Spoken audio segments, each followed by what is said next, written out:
प्रेम से बोलिए श्री हरि विष्णु भगवान की जय हो। उमापति पार्वती पते की जय हो। प्रिय भक्तों, आप और आपके समस्त परिवार पर भगवान भोलेनाथ की कृपा यूं ही बनी रहे। आज मैं आपको भादोपद माह के सोमवार व्रत की कथा का श्रवण कराऊंगी। भादो माह में प्रदोष काल में पड़ने वाले सोमवार व्रत कथा का इतना महत्व होता है कि मनुष्य की इस कथा को सुनने से समस्त प्रकार की बाधाएं दूर हो जाती हैं, दरिद्रता दूर हो जाती है और न जाने मनुष्य को कितने अनंत कालों तक भगवान श्री शिवलोक के धाम की प्राप्ति होती है और उसे समस्त ऐश्वर्य प्राप्त होते हैं। तो आज की कथा इतनी पावन है, इसे ध्यान पूर्वक और पूरे श्रद्धा भाव से सुनिए। कथा का श्रवण करने से पहले प्रिय भक्तों, ध्यानमग्न होकर भगवान भोलेनाथ को अपने मन में बैठाइए और फिर हे जगत के स्वामी, हे पालनहार नीलकंठ महाराज, हे देवाधिदेव महादेव, हम पूरे श्रद्धा और भक्ति के साथ सोमवार कथा का श्रवण कर रहे हैं। हे शंभुपति, आप कृपया करके हमारे दोषों और हमारे जीवन की जितनी भी बाधाएं हैं उन्हें दूर करें। हे भोलेनाथ, अगर हम कथा श्रवण करते समय हमारे मन में कोई गलत विचार आ जाए, हमारे मन हृदय वाणी से कुछ कटु वचन हो जाएं, हमारा मन आपकी पूजा में ना लगे, कुछ न्यूनता या अधिकता हो जाए, हे शंभुपति, हम उस पूजा को स्वीकार करना और हमारे अपराधों को क्षमा करना। हे उमापति, हमें अपने श्री चरणों में लगाए रखना और अपनी भक्ति से कभी विमुख मत होने देना। तो आज मैं आपको बताऊंगी, आज भादो मास की तृतीया तिथि है। आज है 25 अगस्त और आज का जो प्रदोष काल का समय रहेगा और आज सर्वार्थ सिद्धि योग भी बन रहा है जो दोपहर 12 बजे तक रहेगा और जो शाम तक समाप्त हो जाएगा। राहु काल रहेगा सुबह के 9 बजे से सुबह के 9:30 बजे तक। ऐसे में कोई भी शुभ कार्य करना श्रेष्ठ नहीं माना जाता। और आज का जो ब्रह्म मुहूर्त का समय है वो सुबह के 4:34 से 5:22 तक का श्रेष्ठ और सर्वोत्तम बताया गया है। आज का सूर्योदय हुआ है 6:22 और जो समाप्त होगा वो शाम के 6:47 पर। और आज प्रदोष काल का शुभ मुहूर्त है शाम के 6:02 से शाम के 7:36 तक। प्रिय भक्तों, अब मैं आपको माता पार्वती और भगवान शिव के एक दिव्य स्वरूप की कथा सुनाती हूँ। बहुत समय पहले की बात है, एक गांव में बहुत ही धनवान साहूकार रहा करता था। साहूकार और उसकी पत्नी के जीवन में किसी भी चीज की कमी नहीं थी, लेकिन वह दोनों हमेशा एक ही समस्या के लेकर चिंता में रहते। समस्या यह थी कि उनके एक भी संतान नहीं थी। संतान के लिए साहूकार शिव भक्ति में लीन रहता था। वह प्रत्येक सोमवार व्रत करता था और मंदिर जाकर शिव गौरी की पूजा श्रद्धा भाव से करता था। साहूकार के इस भक्ति में अंदाज को देखकर पार्वती माँ उससे अत्यधिक प्रसन्न हो गई। पार्वती ने भगवान शिव से कहा कि वह साहूकार की इच्छाओं को पूरा कर दे। इस पर भगवान शिव ने अपनी प्रतिक्रिया देते हुए कहा कि एक प्राणी अपने कर्मों का फल उसके जीवन में भोग कर सकता है। पार्वती माँ अपने दयालु स्वभाव की वजह से शिव जी से आग्रह करती है। माँ पार्वती ने ममताई स्वभाव को देखकर शिव जी उनकी इच्छा पूरी करने के लिए तैयार हो गई। शिव ने साहूकार को पुत्र का वरदान दिया और साहूकार की पुत्र सिर्फ 12 साल तक जीवित रहने के लिए कहा। साहूकार दोनों की बातों को ध्यान पूर्वक सुन रहा था। भगवान शिव का तो जो फैसला था वह उसे स्वीकार था। उसने ना ही खुशी जताई और ना ही दुख। पहले की तरह वह अभी भी भगवान शिव की पूजा बहुत ही श्रद्धा भाव से करता रहा। कुछ समय बाद साहूकार के घर में किलकारियां गूंजी और उसे पुत्र प्राप्ति हुई। धीरे धीरे समय बीतता गया और उसका पुत्र 11 वर्ष का हो गया था। साहूकार ने अपनी पत्नी के भाई को बुलाया और उसे आदेश दिया कि वह उसके पुत्र को काशी ले जाए और वहां उसे विद्या प्राप्त कराए। साहूकार ने अपने पुत्र के मामा को झोली में धन भर कर दिया और कहा कि रास्ते में तुम जाते और जहां भी रुको वहां पर यज्ञ कराना। यज्ञ के दौरान वहां मौजूद सभी ब्राह्मणों को भोजन कराना और उन्हें दक्षिणा देना। साहूकार का आदेश मिलते ही मामा और भांजे काशी के लिए निकल पड़े। रास्ते में उन्होंने जहां भी यज्ञ करवाया वहां ब्राह्मणों को भोजन करवाने के साथ दक्षिणा भी दिया।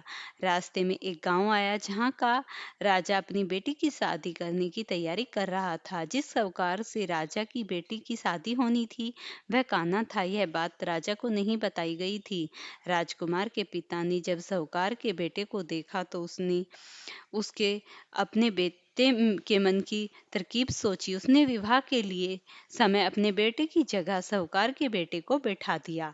साहूकार के बेटा ईमानदार था। उसने राजा की बेटी के दुपट्टे पर लिखा कि वह उसका होने वाला पति नहीं है, वह तो कांसी जी पढ़ने जा रहा है। यह पढ़कर राजकुमारी ने अपने पिता को सारी बातें बता दी। उसकी वजह से बारात वापस जाना पड़ा। कुछ दिनों बाद मामा और भांजे काशी पहुंच गए। वहां जाकर यज्ञ कराने लगे। जिस दिन साहूकार का बेटा 12 साल का होने वाला था, उसी दिन भी यज्ञ कराया गया। थोड़ी देर में साहूकार के बेटे ने अपने मामा से कहा कि आज तबीयत खराब लग रही है और वह अंदर जाकर सो जा। ऐसा मामा ने उसे बोल दिया। भगवान शिव ने साहूकार के बेटे की विधि में जो लिखा था वही वैसा ठीक ही हुआ। अपने भांजे को मृत पाकर मामा रोने लगा। उसी दौरान माँ पार्वती और भगवान शिव वहां जा रहे थे। अपने रास्ते में माता पार्वती ने शिवजी से कहा कि यह इंसान बहुत कष्ट में दिख रहा है, आप इसे इसके कष्टों को दूर कीजिए। जब भगवान शिव ने देखा कि यह वही बालक है, तो उन्होंने कहा कि मेरे कहे अनुसार इस बालक ने अपने 12 वर्ष पूरे कर लिए हैं। माँ पार्वती ने ममता दिखाते हुए महादेव से बालक की आयु बढ़ाने के लिए आग्रह किया। माँ पार्वती की बात सुनकर भगवान शिव ने साहूकार के बेटे के जीवन को बढ़ा तो दिया। काशी से अपनी शिक्षा पूरी करने के बाद मामा और भांजे वापस आने गांव की ओर चल दिए। रास्ते में वही गांव आया जहां उनकी शादी कराई गई थी। मामा और भांजे ने यज्ञ कराया। उसी दौरान राजा को साहूकार का बेटा दिखा। राजा मामा और भांजे को अपने महल ले गया और वहां से उनकी साथ अपनी बेटी को विदा कर दिया। साहूकार और उसकी पत्नी अपने बेटे को देखने के लिए भूखे प्यास से उनकी राह देख रहे थे। उन्होंने यह सोच रखा था कि अगर उनका बेटा मृत होने की खबर पता चलेगी तो वो अपनी छत से गिरकर जान दे देंगे। जब उन्हें पता चला कि बेटा सही सलामत है और बहुत खुश हुए और अपने साथ अपनी भार्या को लेकर आया, तो उस साहूकार ने सपने में भगवान शिव ने दर्शन दिए। भगवान शिव ने कहा कि वह साहूकार व्रत और कथा सुनने से बहुत खुश थे, इसीलिए उन्होंने पुत्र को जीवन काल बढ़ा दिया है। इसीलिए कहा जाता है, सोमवार का व्रत करने से, पूजा करने से भक्तों की सभी मनोकामनाएं पूरी होती हैं। इस तरीके से साहूकार का बेटा अपनी भार्या के साथ अपने जब घर आया तो उसके माता पिता बहुत ही प्रसन्न हुए और पूरे गांव में ढिंडोरा पिटवाया और गरीबों को, जरूरतमंदों को दान दिया और बहुत ही प्रसन्नचित मन से उनका स्वागत किया। जैसे ही घर में वे सुखपूर्वक रहने लगे तो उनके घर में एक अति सुंदर और दिव्य बालक हुआ, जिसका नाम उन्होंने शिवा रखा। शिवा बचपन से ही भगवान शिव की भक्ति में लगा रहता था और इस तरीके से वह अपने घर में खुशहाल जीवन व्यतीत करने लगी। जैसे ही गांव में इन सभी बातों का पता चला तो सभी गांव के लोगों ने पूरी श्रद्धा भक्ति से भगवान शिव की पूजा आराधना करनी प्रारंभ कर दी। प्रेम से बोलिए श्री हरि शिव शंकर उमापति भगवान की जय हो। ओम जय शिव ओमकारा, स्वामी जय शिव ओमकारा, ब्रह्मा विष्णु सदा शिव अर्धांगी धारा। ओम जय शिव ओमकारा, एकानन चतुरानन पंचानन राजे, हंसासन गरुड़ासन वृषवाहन साजे। ओम जय शिव ओमकारा, दो भुज चार चतुर्भुज, 10 भुज अति सोहे, त्रिगुण रूप निरखते तिरुभुवन जन मोहे। ओम जय शिव ओमकारा, अक्षमाला वनमाला मुंडमाला धारी, तिरुपुरारी केसारी करमाला धारी। ओम जय शिव ओमकारा, श्वेतांबर पीतांबर बाघांबर अंगे, सनकादिक गरुड़ादिक भूतादिक संगे। ओम जय शिव ओमकारा, कर में श्रेष्ठ कमंडल, चक्र त्रिशूल धरता, जग करता जग भरता, जग संहार करता। ओम जय शिव ओमकारा, ब्रह्मा विष्णु सदा शिव जानत अविवेका प्रणाक्षर के मध्य ये तीनों एका। ओम जय शिव ओमकारा। पार पर्वत सोहे पार्वती शंकर कैलासा। भांग धतूरे का भोजन भस्मी में वासा।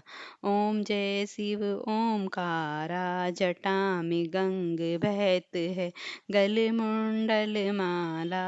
शेष नाग लिपटावत ओढ़त मृगछाला। ओम जय शिव ओमकारा। काशी में विराजे विश्वनाथ नंदा ब्रह्मचारी। नित उठ दर्शन पावत महिमा अति भारी। जय शिव ओमकारा। त्रिगुण स्वामी जी की आरती जो कोई गावे। कहत शिवानंद स्वामी मनवांचित फल पावे। ओम जय शिव ओमकारा। स्वामी जय शिव ओमकारा। बोलिए शिव शंकर भगवान की जय। उमापति पार्वती पते की जय। फ्रेंड्स, अगर वीडियो पसंद आई हो तो इसे लाइक शेयर करना, चैनल पर नए हैं चैनल को सब्सक्राइब करना।